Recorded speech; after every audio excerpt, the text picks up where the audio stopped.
Sir 3 മാസം sir. അത് usage ഉണ്ടെങ്കിൽ 3 മാസം, അല്ലെങ്കിൽ 4 മാസം. നല്ല യൂസേജ് ഉണ്ടെങ്കിൽ സാർ നിറച്ചല്ല നമുക്ക് ഇത് ഫ്ലോട്ട് എന്ന് പറയും, അതിൻ്റെ വാട്ടർ ലെവൽ അറിയാനായിട്ട്. അപ്പം സാറ് വെള്ളം ഒഴിക്കുമ്പോൾ ഇത് ഓരോന്നും സാർ നോർമലി ഒരു 3 മാസം 4 മാസം ഇത് കുറയും. ഇത് കുറയുമ്പോൾ ഈ ടാപ്പ് താഴെ വരും. അപ്പോൾ സാർ ഇവിടെ ഒഴിക്കും തോറും ഇതിങ്ങനെ പൊങ്ങി നിൽക്കും, അത്രേ ഉള്ളൂ സാർ. ഇത് തുറന്ന് ഒഴിക്കുമ്പോൾ കറക്റ്റ് അളവ് പറയാൻ പറ്റും.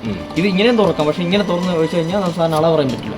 ഇതാണ് ഫ്ലോട്ട്. അപ്പോൾ ഇതിലൂടെ ഒഴിക്കുമ്പോൾ സാധനം ഇങ്ങനെ പൊങ്ങി വരും. എല്ലാ ഫ്ലോട്ടും തുറന്ന് നോക്കണം. ഈ കോയിൻ വെച്ച് ഇതിങ്ങനെ തുറന്നു സാർ, നല്ല തുറന്നു വരും.